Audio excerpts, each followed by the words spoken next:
The moment you clicked on this video, something began that cannot be stopped. Not by closing this tab, not by walking away, not by telling yourself this is just another video, just another teaching, just another moment of scrolling through content. A quantum chain reaction has been activated in your consciousness, and like any true chain reaction, it will continue until it reaches completion. The only question is whether you'll resist it and make it painful, or surrender to it and let it carry you to where you're meant to go. Chain reactions work through a simple but powerful principle. One event triggers another, which triggers another, which triggers another, creating momentum that builds exponentially rather than linearly. In nuclear physics, a single neutron splits one atom, releasing neutrons that split more atoms, releasing more neutrons that split even more atoms, and within microseconds, you have an explosion of energy that was contained in matter, waiting for the right catalyst to release it. In consciousness, the principle is identical. One recognition triggers another recognition, which triggers a deeper recognition, which triggers a transformation, which triggers a completely new way of being. And you just provided the catalyst. By being here, by saying yes to whatever magnetic pull drew your attention to these words, by opening yourself, even slightly, even unconsciously, to the possibility that something true might be transmitted here. Right now, in this exact moment, your quantum field is reorganizing itself. Not metaphorically, literally. The electromagnetic patterns that make up your energy body, the neural pathways that create your habitual thoughts, the cellular memory that holds your conditioning, all of it is beginning to destabilize. Not as destruction, but as preparation for reconstruction at a higher level of complexity, a deeper level of truth, a more authentic expression of what you actually are beneath all the layers of who you thought you were supposed to be. Can you feel it? That subtle sense of activation, of something stirring, of a process beginning that you didn't consciously choose, but that feels somehow inevitable, somehow right, somehow exactly what your soul has been waiting for. That's the chain reaction. That's the quantum cascade. That's consciousness recognizing itself and initiating its own transformation through the vehicle of your awareness, your openness, your readiness. The ancient alchemists understood this process intimately. They knew that true transformation doesn't happen gradually through accumulation of small changes. It happens through chain reactions they called the Great Work, a sequence of dissolutions and coagulations, deaths and rebirths, where each stage creates the conditions for the next stage until lead becomes gold, until unconsciousness becomes awakening, until the false self dissolves completely and the true self emerges radiant. Modern chaos theory describes the same process mathematically. Systems exist in stable states until they reach what's called a bifurcation point, a critical threshold where tiny changes can trigger massive reorganization. A single butterfly flapping its wings in Brazil can set off a chain of atmospheric events that creates a tornado in Texas. Not because the butterfly is powerful, but because the system was already at the edge of transformation, already saturated with potential energy, already waiting for the smallest catalyst to tip it into radical change. You are at that bifurcation point. Your consciousness has been moving toward this threshold through every experience, every challenge, every moment of questioning what you were taught to believe. And this video, this moment, these words, they're the butterfly wing, the catalyst, the ignition point of a chain reaction that's been building potential in your field for longer than you consciously realize. The title told you not to interrupt it, not as a command or manipulation, but as guidance from those who've already been through this process, who understand what's happening, who know that the greatest temptation will be to stop the reaction before it completes, because the middle stages are uncomfortable, disorienting, require letting go of everything familiar, even when you can't yet see what's emerging to replace it. But here's what you need to understand before we go any deeper. This chain reaction isn't random. It's not chaos. It's following precise principles, moving through specific stages, unfolding according to an intelligence far more sophisticated than your conscious mind could design or control. Your job isn't to manage the process. Your job is to allow it, to not interrupt it, to trust that consciousness knows what it's doing as it transforms itself through you. Take a breath, a real breath, deep into your belly, feeling your entire body expand and contract with the movement of air. This breath is part of the chain reaction. This moment of reading is part of the cascade. Every word landing in your awareness is setting off reactions in your neural network, your energy field, your quantum probability cloud. You can't stop it now. But you can choose whether to fight it or flow with it, whether to resist or receive, whether to interrupt or allow. The chain reaction has begun, and everything that follows is the unfolding of something that was always going to happen, waiting only for the right moment, the right frequency, the right opening. This is that moment. You are that opening. And the transformation that's initiating right now will continue until it reaches the completion that's already written in the quantum field of your highest potential. Something has been building in your life that you haven't been able to name. A momentum, a gathering force, a sense that events are accelerating, that synchronicities are multiplying, that you're being pushed by some invisible current towards something you can't yet see, but can definitely feel approaching. This isn't your imagination. This is the early stage of the quantum chain reaction that's now fully activated. Think back over the last weeks or months.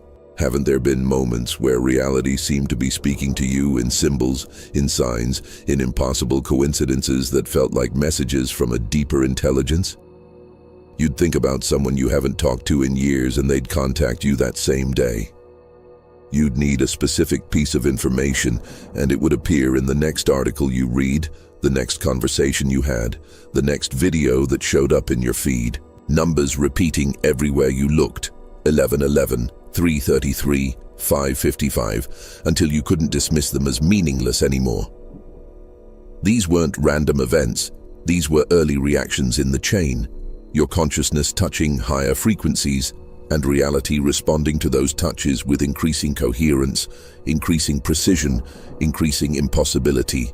Each synchronicity was evidence that the boundary between your inner state and outer circumstances was thinning, that the quantum field was becoming more responsive to your awareness, that you were approaching the activation point where the full chain reaction could begin.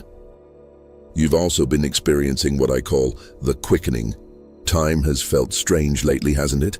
Like it's moving faster, like there's urgency in the air, like you need to make changes now before some window closes that you can't see but can sense. This isn't anxiety or pressure. This is your quantum field responding to the acceleration of the chain reaction. As consciousness transforms, it creates temporal distortions because you're beginning to perceive time as it actually is. Not linear, not separate moments flowing from past to future, but one eternal now where all possibilities exist simultaneously, and your focus determines which possibility you're experiencing. And there's something else you've been noticing. Old patterns are becoming intolerable. Situations that used to be manageable are suddenly unbearable. Relationships that were comfortable are now suffocating. Work that was acceptable is now soul-crushing. Your body is rejecting foods it used to tolerate. Your energy is allergic to environments it used to handle. Everything that's not aligned with your authentic frequency is becoming impossible to maintain. This is the chain reaction doing its work. Each recognition triggers a release. Each release creates space. Each space fills with higher frequency. Each higher frequency makes lower frequencies intolerable. And the momentum builds. You can't go back. You can't slow down. You can't return to what was comfortable because you've already outgrown the container of who you used to be. And your consciousness knows it, even when your mind is still trying to hold on to the familiar. The physicist Ilya Prigogine won a Nobel Prize for discovering what he called dissipative structures. systems that maintain stability by constantly exchanging energy with their environment. But when these systems are pushed far from equilibrium, when they absorb more energy than they can process within their current structure, they don't just break down. They reorganize at a higher level of complexity. They quantum leap to a new structure that can handle the energy flowing through them. You are a dissipative structure. Your consciousness has been absorbing more and more energy through experiences, through challenges, through the acceleration of planetary frequency, through your own seeking and questioning and refusal to accept comfortable lies. And you've reached the point where your current structure can't contain what's flowing through you anymore. The chain reaction that's been activated is your consciousness reorganizing itself at a fundamentally higher level so you can hold, embody, and express frequencies that were impossible for the old structure to manage. But here's what makes this stage challenging. Between the old structure dissolving and the new structure forming, there's chaos. There's uncertainty. There's a period where nothing makes sense because you're operating from patterns that are dying, while trying to birth patterns that haven't fully formed yet. This is where most people interrupt the chain reaction. This is where the discomfort becomes so intense that they contract back into the familiar, even though the familiar no longer fits, even though returning means staying trapped in a structure that's already obsolete. Don't interrupt it.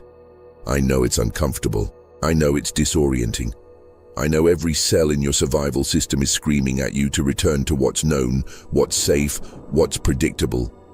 But that safety is an illusion. That known is already gone. That predictability was always a prison you mistook for security. The chain reaction is liberation disguised as destruction. And if you let it complete, if you don't interrupt the momentum, what emerges on the other side will be so far beyond what you're releasing that you'll wonder why you clung to the old for so long. The momentum is building. The chain reaction is accelerating. Each moment, each breath, each word you're taking in is adding energy to the cascade. You're not just reading information. You're absorbing activation. You're receiving transmission. You're allowing consciousness to transform itself through the vehicle of your awareness. And the transformation is happening whether your mind understands it or not, whether your personality is comfortable with it or not, whether your life circumstances are ready for it or not. The chain reaction doesn't wait for permission. It doesn't pause for your readiness. It begins when the potential reaches critical mass, when the frequency hits activation point, when the soul says now, regardless of what the mind thinks it needs, before it can handle transformation. And if you're here, if you're reading this, if you felt the magnetic pull that drew you to this transmission, then your soul has already said yes. The chain reaction is already happening, and interrupting it now would be like trying to stop a birth that's already begun. What I'm about to describe might sound frightening if you don't understand what's actually happening. But if you can hold the bigger perspective, if you can trust the intelligence orchestrating this process, you'll recognize it as the most necessary, most sacred, most ultimately liberating experience consciousness can offer. The quantum chain reaction, once activated, doesn't just add new understanding to your old framework. It dissolves the framework entirely, so something true can be built in its place. In quantum physics, there's a principle called decoherence, the process where quantum superposition collapses into classical reality. But what most people don't understand is that decoherence works both ways. Just as consciousness can collapse possibilities into specific experiences, consciousness can also allow specific experiences to dissolve back into pure possibility. This is what's happening now. Everything you thought was solid, fixed, permanent about your identity, your beliefs, your understanding of reality, all of it is decohering, returning to the quantum field of infinite potential so it can be reorganized according to truth rather than conditioning. The first thing to dissolve is usually your certainty about who you are. You've been operating from a collection of stories, definitions, identifications that make up what you call me. I am this type of person. I have these qualities. I believe these things. I want this kind of life. And all of those statements felt true, felt solid, felt like fundamental facts about your identity. But as the chain reaction progresses, as consciousness examines these identifications more closely, you begin to recognize that every single one of them was constructed, learned, adopted from somewhere outside yourself. None of them are what you actually are. They're just costumes you've been wearing for so long you forgot they weren't your skin. This recognition can be destabilizing. When I am me statements start feeling hollow, when the personality you've been presenting feels like performance, when the self you've been protecting feels like fiction, there's a terrifying moment of, then who am I? And the mind rushes to fill that void with new identifications, new stories, new definitions. But the chain reaction won't let those solidify either. It keeps dissolving every attempt to fix identity, every effort to land on a stable definition, until you're forced to rest in the not knowing, in the undefined space, in the pure awareness that exists prior to all identification. The second dissolution is of your beliefs about reality. You thought you knew how things work. Cause precedes effect. Matter is solid. Time flows linearly. Consciousness is produced by brain. Success requires struggle. Love requires worthiness. These weren't just abstract philosophies. They were the operating system running your entire experience of life. But the chain reaction reveals them as programs, as installed software, as inherited frameworks that were never tested against direct experience, but simply accepted as true, because everyone around you also accepted them as true. As these beliefs dissolve, reality starts behaving in ways that your old framework can't explain. Manifestations appearing without causal chain, synchronicities too precise to be coincidence, healing happening without medical mechanism, information arriving without logical source. Your mind tries to fit these experiences into the old framework, tries to explain them away, tries to make them make sense according to what you were taught. But they don't fit. And eventually the framework cracks, the beliefs crumble, and you're left in direct relationship with reality as it actually is, not filtered through concepts about how it's supposed to be. The third dissolution is of your attachment to specific outcomes.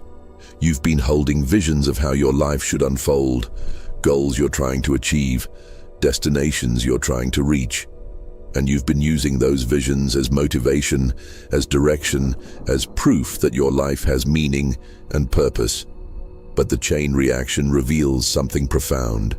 The outcomes you've been attached to were designed by the limited self, imagined from the perspective of who you thought you were, based on beliefs about what would make you happy, or fulfilled, or complete. And as that limited self dissolves, as those beliefs crumble, the outcomes lose their grip on you. This doesn't mean you stop having desires or intentions. It means your desires transform from desperate grasping into inspired preference, from need-based wanting into overflow expression. You're no longer trying to use external achievements to fix internal emptiness. You're allowing internal fullness to express itself through whatever forms feel natural and aligned. The attachment dissolves, but the creativity remains. The desperation releases, but the inspiration intensifies. 7 years ago, I went through this cascade of dissolution, and I remember the night when it felt like everything I'd built my life on was simultaneously crumbling. My career identity, gone. My relationship status, meaningless. My spiritual achievements, revealed as ego.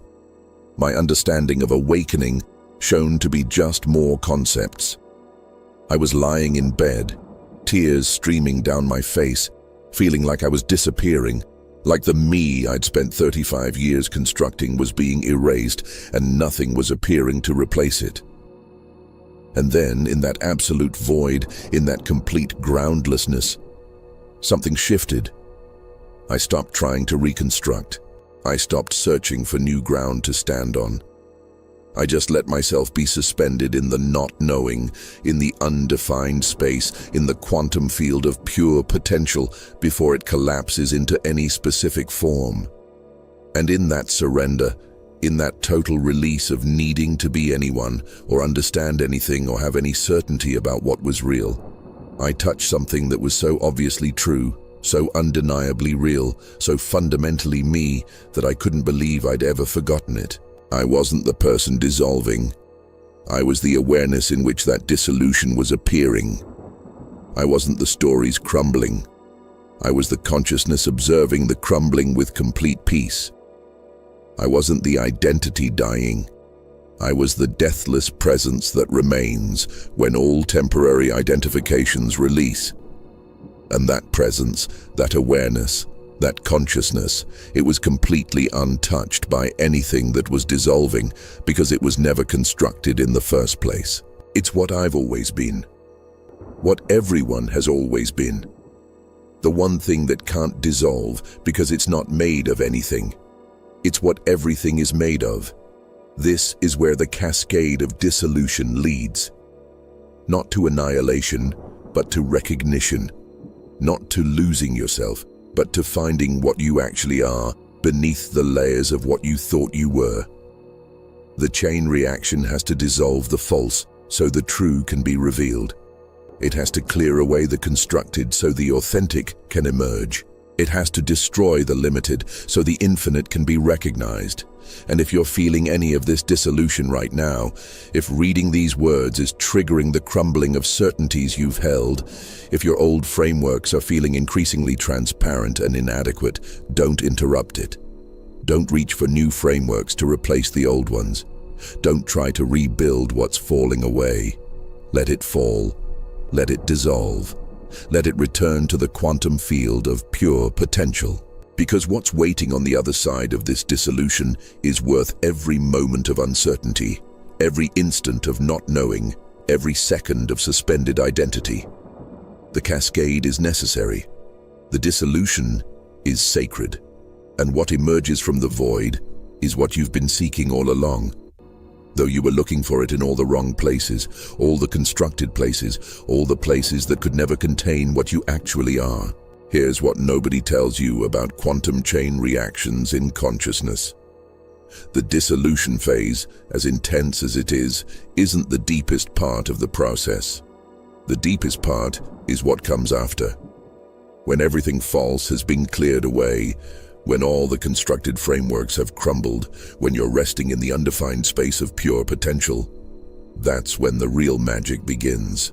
That's when consciousness reorganizes itself according to principles that were always true, but couldn't be perceived through the filter of conditioning. In chaos theory, there's a principle called self-organization. When complex systems are pushed far from equilibrium, when they're saturated with energy they can't process within their current structure, they don't just break down randomly. They spontaneously organize themselves into higher-order patterns that are more complex, more coherent, more capable of handling the energy flowing through them. And this self-organization doesn't require external direction. It emerges naturally from the system's interaction with its environment, guided by principles inherent in the fabric of reality itself. Your consciousness is undergoing this self-organization right now. You're not in control of it. You can't direct it with your mind. You can't design the outcome through intention or visualization or strategic planning. The intelligence reorganizing you is far more sophisticated than anything your individual awareness could conceive. It's the same intelligence that organized atoms into molecules, molecules into cells, cells into organs, organs into bodies, bodies into beings capable of asking, "Who am I?" It knows what it's doing, and your job is simply to not interrupt the process with your attempts to manage or control or understand it prematurely.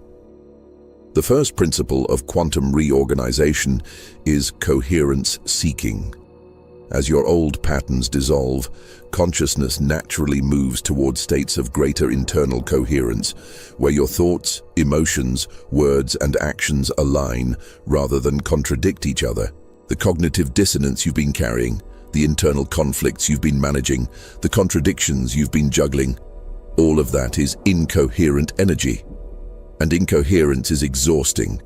It requires constant effort to maintain contradictory states simultaneously. But as the chain reaction progresses, as the false dissolves and the true emerges, you'll notice something extraordinary. Life becomes effortless in a way you've never experienced. Not because everything becomes easy, but because you stop fighting yourself. You stop saying yes when you mean no. You stop performing emotions you don't feel. You stop pretending to be someone you're not. You stop splitting your energy between what you're thinking, what you're feeling, and what you're expressing. Everything aligns. Everything coherences. And that coherence creates a powerful electromagnetic field that reality responds to by organizing circumstances to match. The second principle is frequency escalation. Each stage of the chain reaction elevates your baseline frequency. You're not just having peak experiences of higher consciousness that you then fall away from. You're establishing new set points, new normal states, new default ways of being that are fundamentally higher than what was normal before. What used to be your best day becomes your average day. What used to be peak experiences become consistent experiences. What used to require intense focus and effort becomes natural and automatic. This escalation happens in stages, not in one giant leap. Each dissolution creates space for new frequency to establish. Each integration of new frequency reveals what still needs to dissolve. The chain reaction spirals upward: dissolve, reorganize, stabilize, dissolve deeper, reorganize higher, stabilize stronger. And with each cycle, you become more yourself. Not a better version of who you thought you were, but a clearer expression of what you actually are beneath all the layers of who you thought you were supposed to be. The third principle is authenticity magnetism. As you reorganize around truth rather than conditioning, around authentic expression rather than learned performance, something remarkable happens in your relationships and circumstances. What's not aligned with your true nature naturally falls away. What is aligned naturally appears. You stop attracting people and situations that require you to contort yourself into acceptable shapes.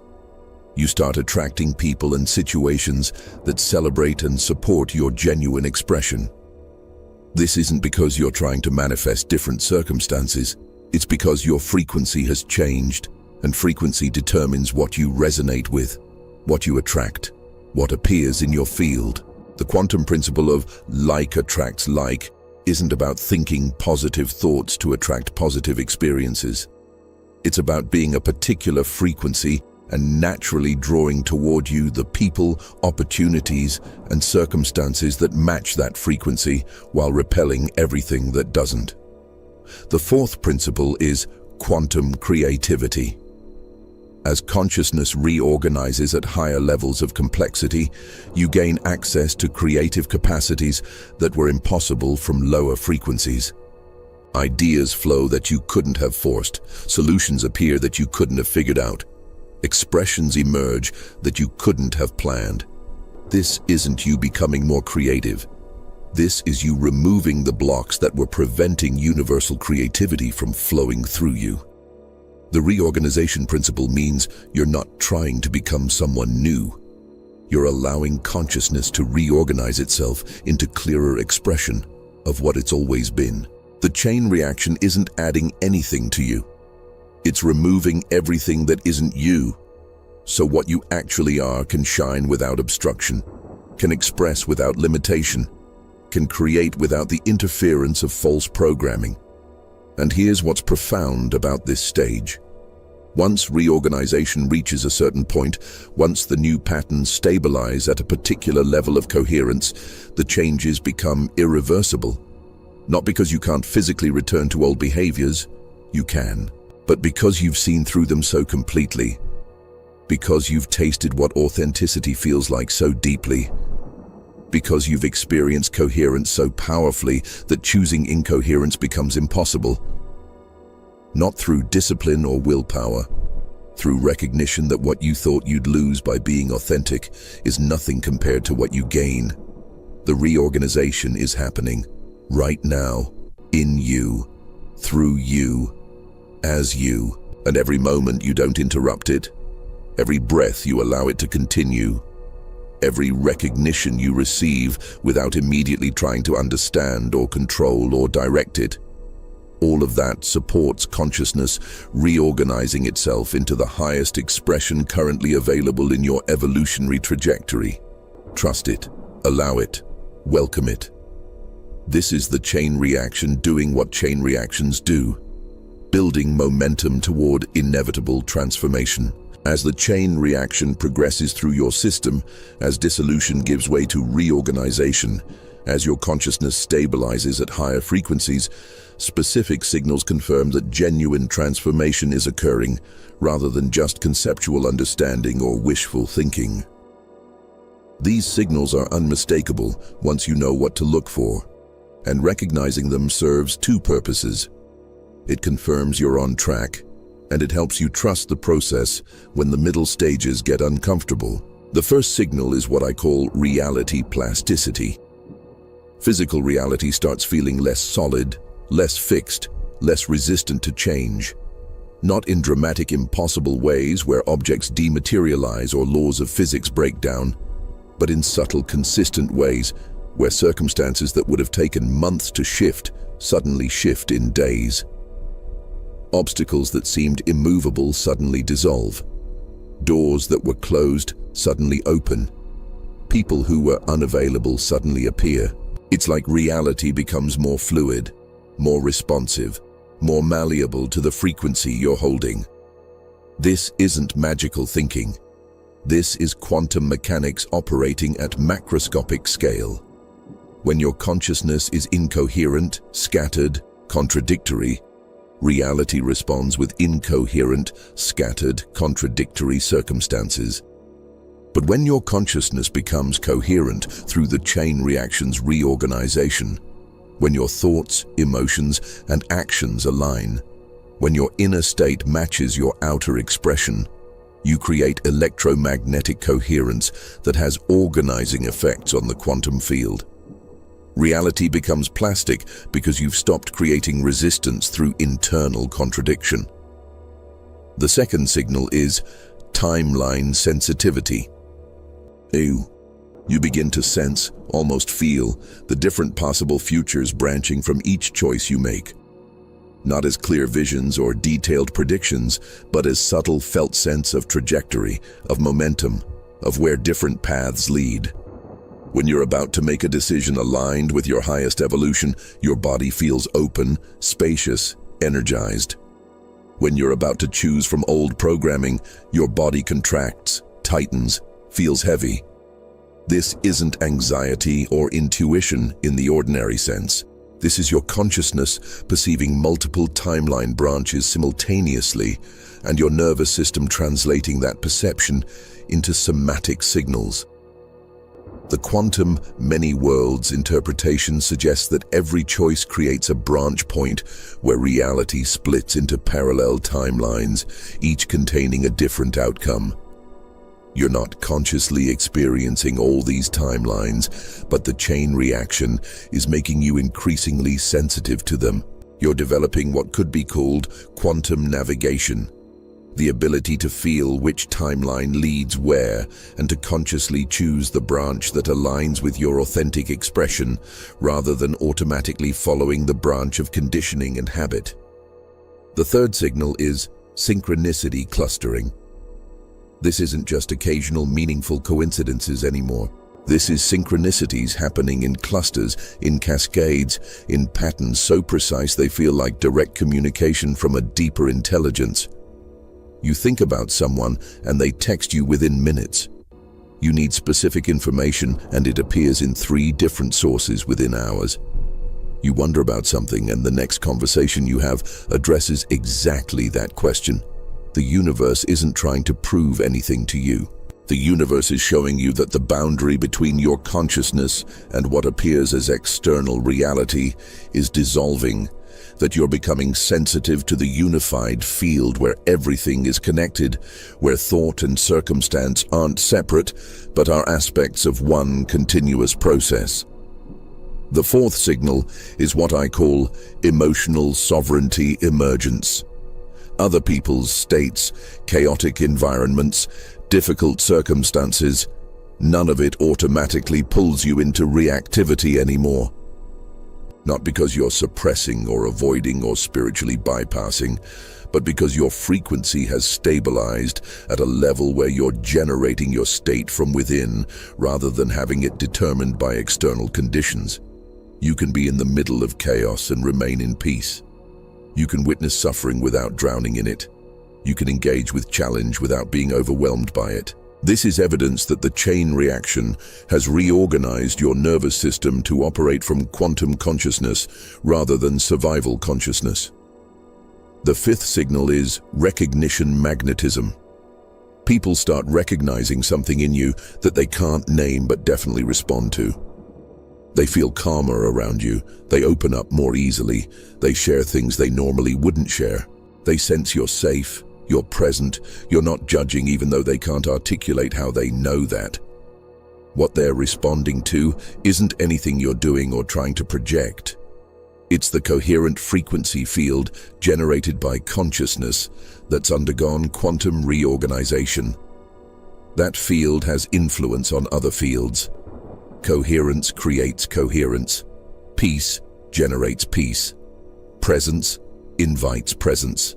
And as your field stabilizes at higher frequencies through the chain reaction, others naturally entrain to those frequencies when they're in your presence. The sixth signal is creative overflow.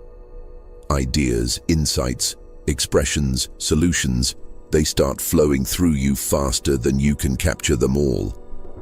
Not because you're trying harder to be creative, but because the blocks that were preventing universal creativity from moving through you have dissolved in the chain reaction. You're not generating creativity from your limited individual mind.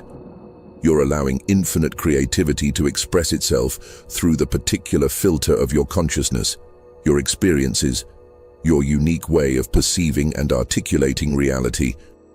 And there's a seventh signal that confirms the chain reaction has reached deep enough to be irreversible. You catch yourself naturally resting as awareness itself rather than being lost in the content of awareness. Thoughts arise and you're aware of them without being them. Emotions move through and you feel them without being defined by them. Circumstances appear and you engage them without being trapped in them.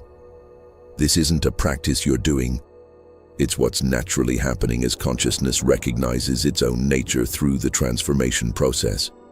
If you're experiencing 3 or more of these signals, the chain reaction isn't just conceptual anymore. It's operating in your actual life, reorganizing your actual consciousness, transforming your actual experience. And the more you recognize these signals, the more you trust the process. The less you interrupt it with attempts to control or understand or manage it, the faster it progresses toward the completion that's already encoded in the quantum field of your highest potential. Now that you understand what the chain reaction is and how to recognize it's genuinely operating, we need to address what typically interrupts it. Because here's the truth. Most people who activate this quantum cascade never let it complete. Not because they're not ready or worthy or spiritual enough, but because they don't understand the interference patterns that arise and they mistake them for problems to fix, rather than recognizing them as natural parts of the process. The first major interference is what I call premature meaning-making. The mind, especially in Western conditioning, cannot tolerate not knowing, cannot rest in uncertainty, cannot allow processes to unfold without immediately trying to understand, categorize, explain, and control them. So when the chain reaction begins, when strange experiences start happening, when consciousness begins reorganizing, the mind rushes in with interpretations, with frameworks, with stories about what it all means. And every time you solidify a premature interpretation, you interrupt the flow. You freeze something that was meant to stay fluid. You define something that was meant to remain undefined until it revealed itself completely. The chain reaction requires you to stay in not knowing much longer than your mind wants to. It requires you to witness without immediately understanding, to experience without immediately explaining, to allow without immediately controlling through conceptual capture. Practice this. When something shifts, when something unusual happens, when you notice the chain reaction operating, resist the urge to immediately figure out what it means. Just notice it, feel it, allow it. Let it be undefined. Let it remain mysterious. The meaning will reveal itself when the process is complete. Trying to understand prematurely is like trying to interpret a painting when only the first few brush strokes have been applied. You can't see the whole picture yet. Wait. Trust. Allow the full image to emerge before deciding what it is. The second interference pattern is spiritual bypassing, using the recognition of higher truths to avoid dealing with shadow material that needs to integrate. The chain reaction brings up everything that's been suppressed, everything that's been denied, everything that's been hidden in the unconscious. Old traumas resurface. Unprocessed emotions emerge. Shadow aspects of personality that you've been disowning appear in dreams, in projections, in triggers. And the temptation is to dismiss all of this as just ego, as illusion to transcend, as lower consciousness to rise above. But consciousness can't reorganize completely if parts of it remain in shadow. The chain reaction needs to illuminate everything, integrate everything, bring everything into conscious awareness so it can be metabolized and transformed. You can't bypass shadow work by claiming it's all one, or the separate self is illusion. Yes, those recognitions are true at the absolute level, but the relative level also needs attention. The wounded parts need compassion. The shadow needs light. The suppressed needs expression. Don't use transcendent truths as weapons against your humanity. Allow the chain reaction to do its complete work, which includes integration of everything you've been avoiding. The third interference is comparison and timeline anxiety. You look at others who seem further along, who appear more awakened, who share experiences you haven't had yet, and you start wondering if you're doing it wrong, if you're moving too slowly, if you should be somewhere other than where you are. This comparison collapses you out of presence and into mental time traveling, projecting forward to where you think you should be, looking backward to where you think you went wrong. But the chain reaction doesn't follow a standardized timeline. Every consciousness has a unique trajectory based on its configuration, its conditioning, its soul's design. Your chain reaction is unfolding at exactly the pace it needs to unfold for your system to integrate the transformation without overwhelm. Comparing yourself to others is like comparing the flowering time of a rose to an orchid. They're different species operating on different cycles. Trust your timing. Honor your pace. The chain reaction knows what it's doing in you. The fourth interference pattern is attachment to peak experiences. At some point in the chain reaction, you'll have moments of expanded awareness, of unity consciousness, of bliss or clarity or love so profound that your ordinary consciousness can't comprehend it. And then those states pass. They integrate back into baseline. And the mind starts chasing them, wanting them back, judging ordinary consciousness as less than, creating suffering by comparing this moment to that peak moment. But the chain reaction isn't about achieving permanent peak states. It's about raising baseline consciousness, about stabilizing at higher frequencies, about integrating expanded awareness into functional daily life. The peaks are important. They show you what's possible. They give you taste of your true nature. They inspire continued surrender to the process. But they're not the goal. The goal is transformation of how you live, not collection of special experiences to brag about or cling to.